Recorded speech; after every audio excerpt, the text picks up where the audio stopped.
तरीन केस लगा हुआ है।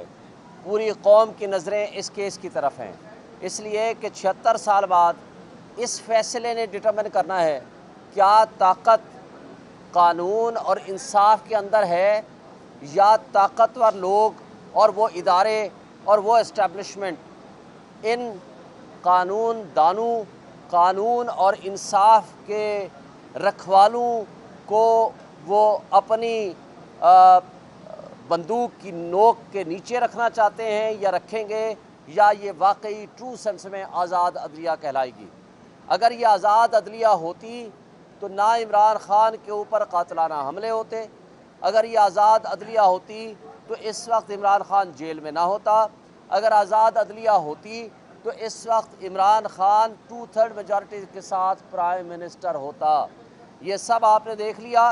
जो ख़त लिखा गया है, सबसे पहले तो मैं उन जजेस को सलाम पेश करता हूँ जिन्होंने ये जुर्रत की, जिन्होंने ये इस्तकामत दिखाई, जिनमें ये इतनी हिम्मत थी कि उन्होंने वो सच लिख दिया कि इमरान ख़ान को सज़ा दिलाने के लिए, इमरान ख़ान के ख़िलाफ़ फ़ैसले लेने के लिए उन जजेस के रिश्तेदारों को, बिरादर निस्बती को उठाए गए, एब्डक्शन किए गए और उनको इलेक्ट्रिक शॉक्स लगाए गए। कुछ जजेस के घरों में क्रैकर्स फेंके गए। कुछ जजेस को ISI अपने दफातर में बुला के डायरेक्शंस देती रही कि जनाब ये फ़ैसले लें और ये फ़ैसले लेकर आ जाएं। ये पाकिस्तान की तारीख़ का एक बदनुमा दाग हमें मिलने को मिला।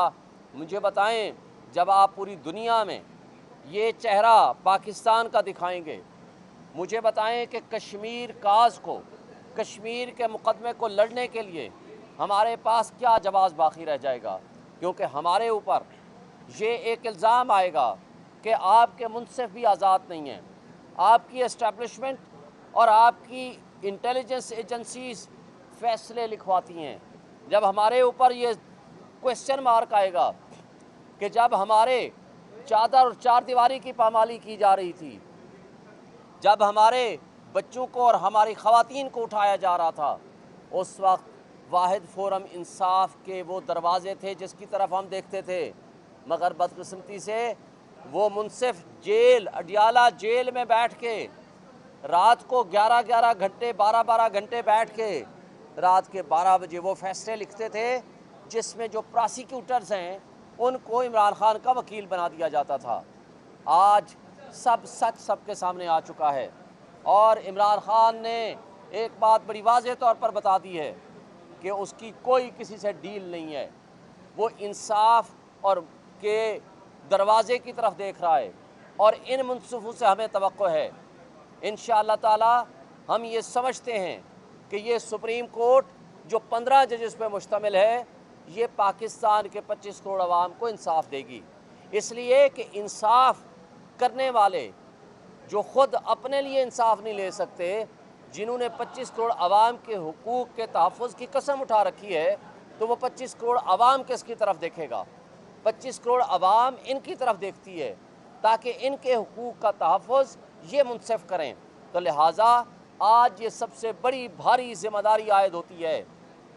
इसके बावजूद कि हमें बहुत शदीद इख्तलाफ़ात हैं जस्टिस काज़ी फ़ाइज़ा साहब से, चूँकि इन्होंने माजी करीब में हमारे ख़िलाफ़ वो फ़ैसले दिए जो नाइंसाफ़ी पे मबनी थे। और इसके साथ हम ये तवक्को रखते हैं कि आज चीफ जस्टिस साहब इस केस के अंदर फुल कोर्ट बनाने का भी हुक्म देंगे, क्योंकि ये निज़ाम इंसाफ पे हमला हुआ है और जब निज़ाम इंसाफ पे हमला हो जाए तो कोई निज़ाम बाकी नहीं रह सकता। इसलिए कि निज़ाम इंसाफ के बग़ैर, रूल ऑफ लॉ और क़ानून की हुक्मरानी के बग़ैर ना कोई मुआशरा तरक्की कर सकता है, ना कोई कौमें तरक्की कर सकती हैं। और तसद्दुक़ जिलानी साहब बड़े ऑनरेबल चीफ जस्टिस थे, मगर उन्होंने अच्छा फ़ैसला किया, अपने आप को अलग कर लिया, इसलिए कि उनके अपने बेटे ने भी ये लिख के दिया कि ये कमीशन दुरुस्त नहीं है। और एक बात और हम ये भी मुतालबा करते हैं कि पूरे पाकिस्तान की जुडिशरी से हल्फनामे लिए जाएँ और उनको बुलाया जाए कि किस किस इंटेलिजेंस एजेंसीज़ ने उनसे गलत काम कराए हैं और किस किस का क्या प्रेशर है। और इसी तरह ये भी देखा जाए, इसलिए जुडिशल कमीशन बनाया जाए कि फॉर्म 45 के अंदर जो फोर्जरी की गई है जो कठपुतलियों को हमारे ऊपर मुसल्लत किया गया है वो भी जुडिशल कमीशन के ज़रिए उसकी डिटर्मिनेशन होनी चाहिए, ताकि जो हकीकी नुमाइंदे हैं वो हक के हुक्मरानी हासिल कर सकें। बहुत शुक्रिया। आओ मैं इधर आ जाओ शेख साहब।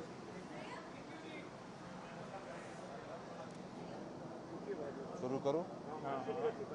इय्याका नअबुदु व इय्याका नस्तईन। आज आप देख रहे हैं कि जिस तरीके से सुप्रीम कोर्ट ऑफ पाकिस्तान ने सुओ मोटो लिया है, ये निज़ाम 75 साला निज़ाम, ये जंग आलूद निज़ाम, ये बोसीदा निज़ाम अब बिल्कुल एक्सपोज हो चुका है और इस निज़ाम को गिरने की इंतज़ार करो, क्योंकि 25 करोड़ आवाम ने ये फ़ैसला कर लिया है कि हमने इस निज़ाम से छुटकारा लेना है। हमारा ये एक सवाल है कि चीफ़ जस्टिस ऑफ पाकिस्तान ने जो सुओ मोटो लिया है, इससे पहले एक कमीशन बनाया गया जनाब तसद्दुक़ जिलानी की सरबराही में। उस कमीशन में चीफ़ जस्टिस ऑफ पाकिस्तान और जस्टिस मंसूर अली शाह साहब का फ़ैसला है। अब देखना पड़ेगा आईनी और कानूनी तौर पर क्या चीफ़ जस्टिस ऑफ पाकिस्तान और जस्टिस मंसूर अली शाह साहब, जिन्होंने एग्जेक्टिव को हेड बना दिया था, क्या वो इस लार्जर बेंच का हिस्सा बन सकते हैं। दूसरा हमारा मुतालबा ये है कि फुल कोर्ट इस पे बनाया जाए।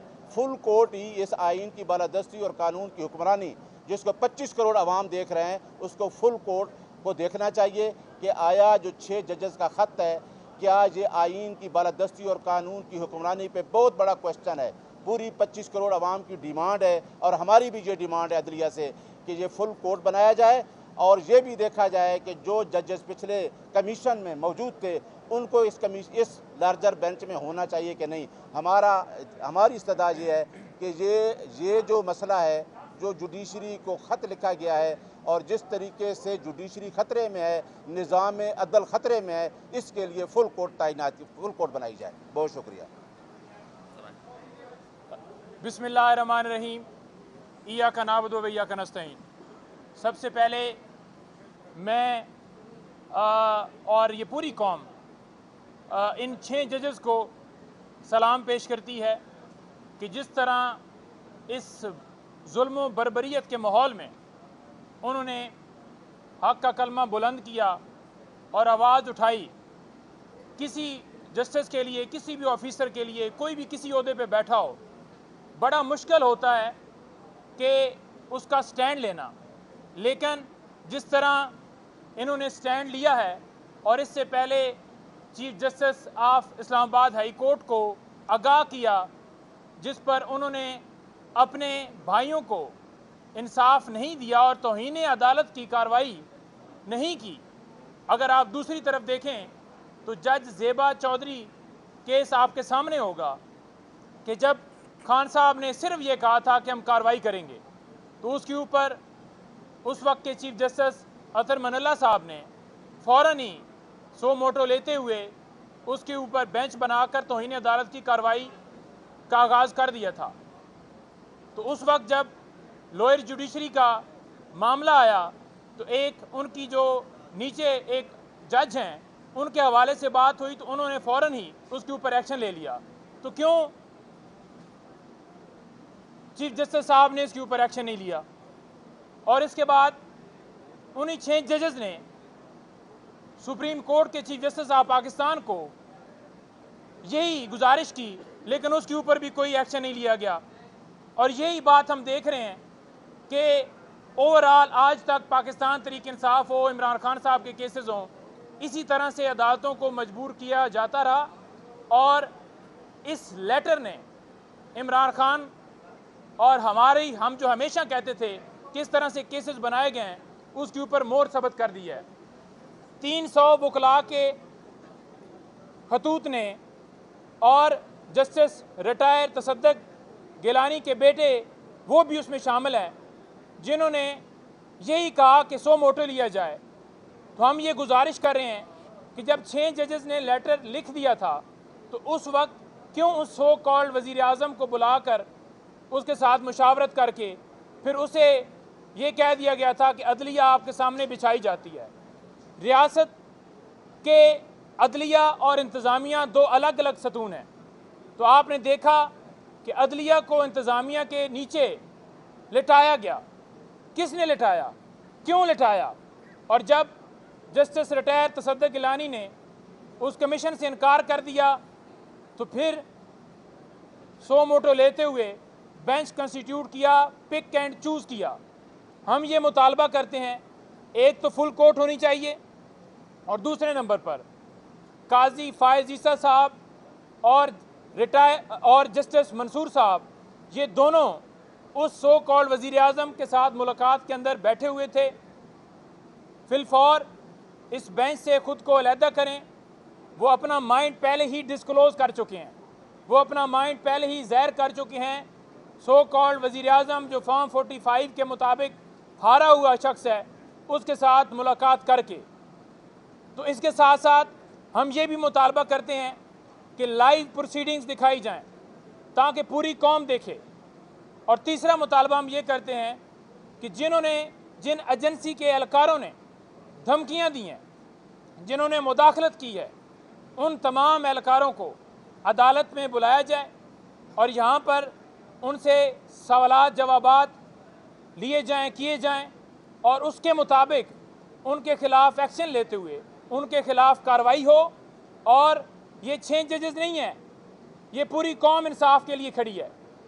ये पूरी कौम सुप्रीम कोर्ट की तरफ आज देख रही है। पूरी कौम आज मुतालबा कर रही है कि कौम को इंसाफ दिया जाए। और अदालत के अंदर लोग इसी वजह से आते हैं कि इंसाफ की उम्मीद होती है, और अगर अदालतें ही इंसाफ नहीं देंगी तो फिर हम जो है वो किधर जाएंगे। तो लिहाजा हमारी डिमांड्स आपके सामने आ गई हैं, क्लियर कट हैं। हम इंसाफ की उम्मीद रखते हैं और उम्मीद रखते हैं कि इसके ऊपर इम्प्लीमेंट होगा। अच्छा पजोता साहब, ये बताइएगा, कल वज़ीर इत्तलात अता तारड़ साहब ने एक ट्वीट किया है। उन्होंने कहा है कि पीटीआई जो है वो अदलिया को लड़ाने की साजिश कर रही है और इस वक्त जो है पीटीआई लड़वाने की कोशिश कर रही है। कहीं ये रेशम वाला मुद्दा आपके ऊपर डालने के लिए तो नहीं सब कुछ किया जा रहा है? देखें, बात यह है कि इसको गलत रंग दिया जा रहा है कि ये पीटीआई का मसला है। ये मसला पाकिस्तान तहरीक इंसाफ का नहीं है, ना ही वो 6 जजेस पाकिस्तान तहरीक इंसाफ ने अपॉइंट किए। आप ये बता दें कि किस केस के अंदर ऐसा कोई गैर कानूनी ऑर्डर जो है पाकिस्तान तहरीक इंसाफ के हक़ में पास किया गया। हमेशा अदालतों की तरफ ये रिमार्क्स आए कि अगर आप प्रेस कॉन्फ्रेंस करेंगे तो आपको छोड़ दिया जाएगा।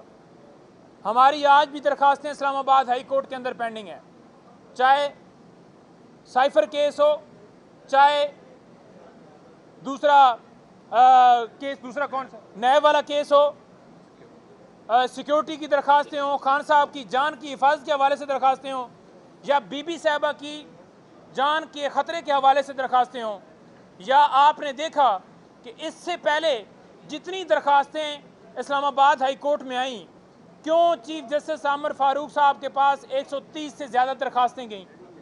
क्या वजह थी? उस वक्त तो अता तारड़ साहब ये दूसरे नहीं बोले, और ये गलत रंग दिया जा रहा है। ये मसला पाकिस्तान का है, ये मसला जो है इस पाकिस्तान के मसले को पीटीआई के साथ ना जोड़ा जाए। सिर्फ उन जजेस के खिलाफ देखें, यहाँ पर जो बोलता है उसको गद्दार डिक्लेयर कर दिया जाता है। आपने देखा कि कमिश्नर रावलपिंडी ने जब बयान दिया तो फ़ौरन ही उसे अगवा करके फिर उससे बयान जो है उसकी तरदीद करवाई गई। और इसी तरह से जो ही 6 जजेस ने ख़त लिखा तो किसी ने प्रॉपर्टी का इल्ज़ाम लगाया उनके ऊपर, किसी ने कहा कि इसने इतने केस देखे हैं पाकिस्तान तहरीक इंसाफ के, 10 में से 6 दरखास्तें पाकिस्तान तहरीक इंसाफ के हक़ में दी हैं। तो ये सारे प्रोपेगेंडे हैं। यहाँ पर जो भी बोलेगा, जो भी बात करेगा, उसके साथ यही किया जाएगा कि वो आवाज़ न उठाए। और दूसरे नंबर पर यही PMLN हो, पीपल्स पार्टी हो, या दीगर जितनी जमातें हों, जब भी इदारों की तरफ से मुदाखलत की गई तो उस वक्त यहाँ पर खड़े होकर इन्होंने कहा जी कि देखें जी अदलिया के ऊपर हमला किया जा रहा है, अदलिया के अंदर इन्वॉल्वमेंट की जा रही है, ये एजेंसियाँ यूँ कर रही हैं, ये कर। इस वक्त क्योंकि वो बेनिफिशरी हैं, उनको फॉर्म 47 के अंदर 10 रुपए की पेंसिल के साथ धांधली करके बनाया गया है, तो लिहाजा वो कहते हैं कि जो जज, जो शख्स जो भी बात करेगा वो गद्दार होगा, और जो उनकी चोरी डाके के ऊपर पर्दा डालेगा वो मुहिब वतन पाकिस्तानी है।